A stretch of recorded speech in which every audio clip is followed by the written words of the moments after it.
Alright, this is now my second video about Halloween Horror Nights 18 Reflections of Fear. I left off as I was coming up to the teaser site for HHN 18, the teaser site, the teaser website. It was July of 2008 when that generic site of the warehouse in the drawers disappeared and was replaced with a new teaser for the upcoming event. Oh, the excitement and puzzlement that immediately inspired, because of course they wouldn't give away the name of the event. Well, not intentionally. It makes me laugh, but now I don't know what sort of computer you're using. I use a Mac, and on my Mac, whether I'm using Firefox or Safari or one of the other internet browsers, at the top there's a little script, on the very, very top, that tells you the title of the page you're looking at. This is built in to each website. And when they created the website for Halloween Horror Nights 18, the teaser site, they put in the actual name of they put in the title without thinking about that. They hadn't wanted to reveal that yet. So on the page itself, you didn't see the name of the event, but way up on top it said Reflections of Fear. And so a lot of us thought, aha, we know what you're gonna call it now. And then all of a sudden it was taken down and replaced with just Halloween Horror Nights or something up there. More generic phrase, which amused us all quite a bit back then. Now, getting back to it. Halloween Horror Nights 18. So what there was revealed was an office. It was an office, there was a desk, and there was some files, and there was papers and stuff on the desk, and there was what appeared to be a large mirror. I think there was maybe a typewriter and possibly an electric fan or something like that, but there was a large mirror on the wall immediately over the desk.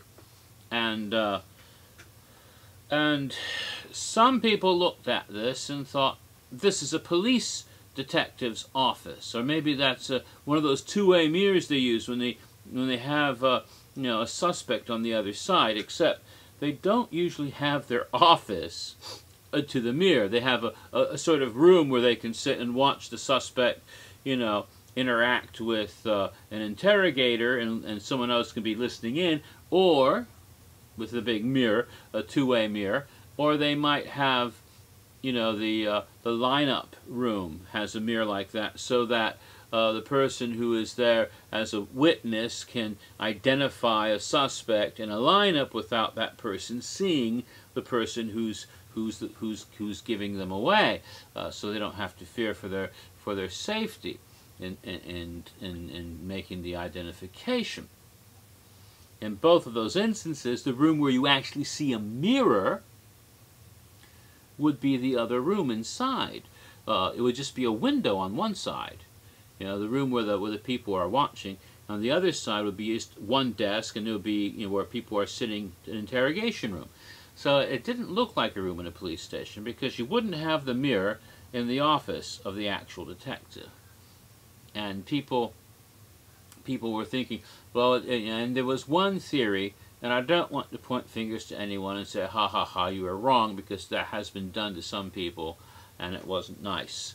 But, there were some who really thought there was going to be a detective of some sort as the icon for the event, and this was this detective's office. The fact is, there was a detective involved in part of the backstory of the icon, as would eventually be revealed, and some people had heard a little bit about this and had jumped to the conclusion that that detective was the icon without knowing that the icon would be somebody else. Even though, with a little bit of deductive reasoning based on the evidence at hand, I was able to figure out exactly who and what the icon was, because it had been given away. I'm not talking about the leaked information that some people got. I'm talking about the information that everybody got.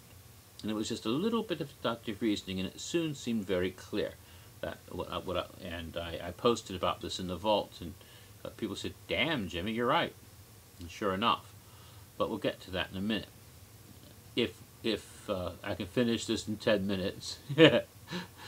Alrighty, so there were a couple of things that were dead giveaways, though, as to what was going on in here. One was a bust of Sigmund Freud's head sitting on the desk, and the other was a quote from Sigmund Freud up above. Now, I don't remember the exact quote, but both of them, a quote from Sigmund Freud, the famous psychoanalyst, and the bust, lent some to theorize that perhaps this is the office of a psychoanalyst or a psychologist or a psychiatrist or some sort of a mental health counselor of some sort, that sort of thing. That seemed to be indicated by the presence of these Freudian artifacts and sayings. Of course, sometimes a cigar is just a cigar. Oh well. And the bust is just a bust. Get Freudian for a second. Anyway.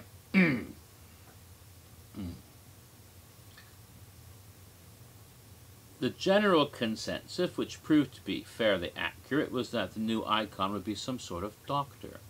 But exactly what sort of doctor they hadn't quite figured. It seemed likely a mental doctor rather than a physiologist. And it seemed, but many people assumed that the icon would be male. There were some of us who either knew damn well it was going to be a woman because there had been a leak, or by doing a little bit of deductive reasoning. I mean, I told you we had the names of the houses. Okay, looking at the names of the houses, there had almost always been a house. Since icon started, there usually was a house for an icon. Correct? You know, in 2000, Jack had his own house. In 2001, Eddie was going to have his own house. Then that changed.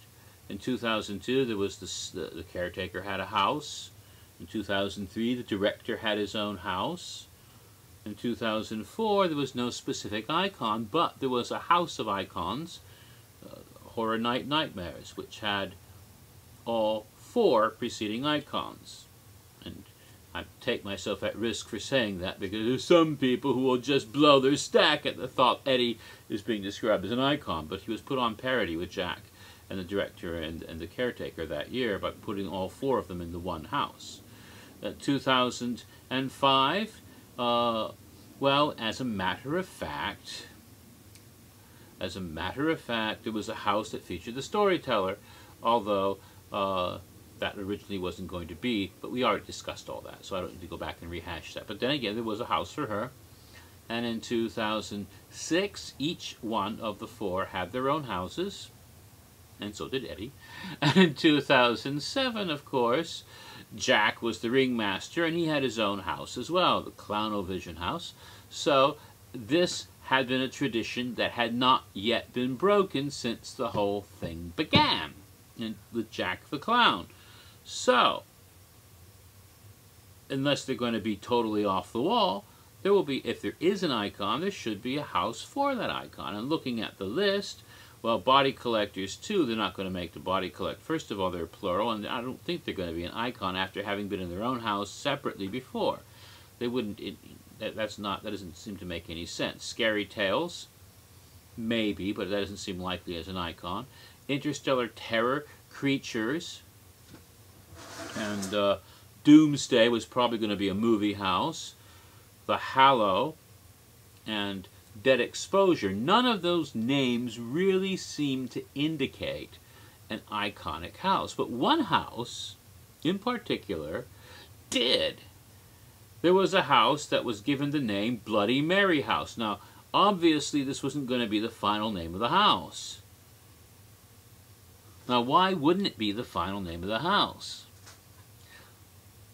Well, perhaps they're going to tie it into the whole event. That was a possibility, and that turned out to be correct. But more importantly, this house was identified with a person. It was the only house identified with a person.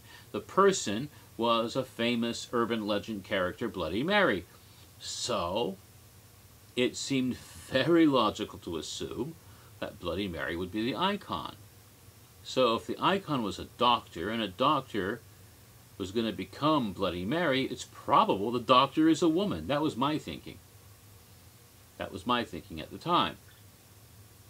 Other people had seen pictures of Bloody Mary, and they knew some of the Mariagana story, and so they already knew that. But I didn't. That was just, for me, what seemed to me very careful reasoning. Alrighty then. But there was a lot of people who thought it was some sort of detective's office, and so that went around and for a while. Well, after just having that teaser up for a while, then, as through July and August, more to the end of July and begin in August, they began to add little bits and pieces to slowly work the story upon us. And what happened was, things on the desk became clickable, and certain little things were added. And as there was a vase with a rose, and as it happened, things became a little more creepier. The rose became more. First it bloomed, and then it started to wilt. You see, and when you clicked, you were able to go closer in and click on different artifacts on the desk. And eventually, you found there was a book, a case book that belonged to the doctor in question. And you would go through the case files, and each case file would slowly, eventually there'd be 8 case files, and each case file described the story of a patient.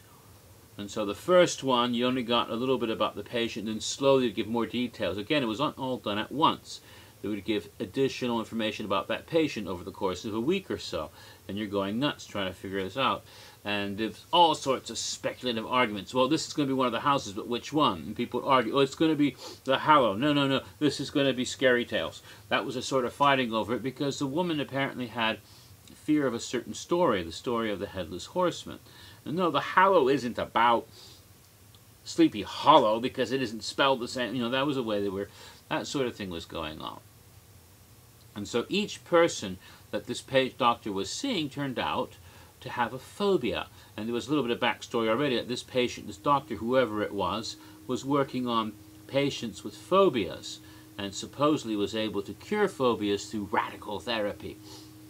Well, again, there was a lot of clues that this was going to be a woman. There was an inheritance of stuff from the doctor's grandmother, of a jewel box, a music box, and a comb. And why would this woman leave these feminine objects to a grandson instead of to a granddaughter? And eventually, after the end of this first session, and the outcome being the patient going insane, after being forced to confront physically the thing she feared the most, which was a severed human head, reminding her of the story of the Headless Horseman. Where the hell the doctor got the severed head from? I mean, that seems a bit dubious. Where were you going to get a severed human head to use in therapy? Maybe from a morgue, or maybe you went out and killed someone to bring their head? It seemed freshly killed, and there were some intriguing things that pointed to a future Halloween Horror Nights when she said it reminded her of the butcher shop, which was interesting. But she left a recorded message of her, and it was a phonograph, you see. It was a recorded message of her findings, and now you knew at last it was a woman. Okay. Well, most of us did. I have to tell this story in the remaining time. There was one person who started a thread on the vault that got closed very quickly because of all the controversy and hoopla that came up over it. And I'm not going to name names or anything that won't embarrass anyone. But this one person said, oh, well, I think Halloween Horror Nights is going to end soon because they're running out of ideas. And that, of course, offended people right away. But this person was saying, well, you know, a carnival clown ain't scary. A film director ain't scary. And now they're going to have a doctor. I'm a nurse, and I know that doctors aren't scary. So how can you say that this doctor is? This is just not scary. It's just not going to be scary. No one's going to like it. You know. Now the caretaker was scary. That one I'll admit was scary. That made me laugh because Albert Caine was a doctor. You dumb. And so that made me laugh. You know, yeah, doctors are not scary. Dr. Jekyll, Dr. Lecter. We could go on all day with scary doctors. Excuse me, I'm running out of time again.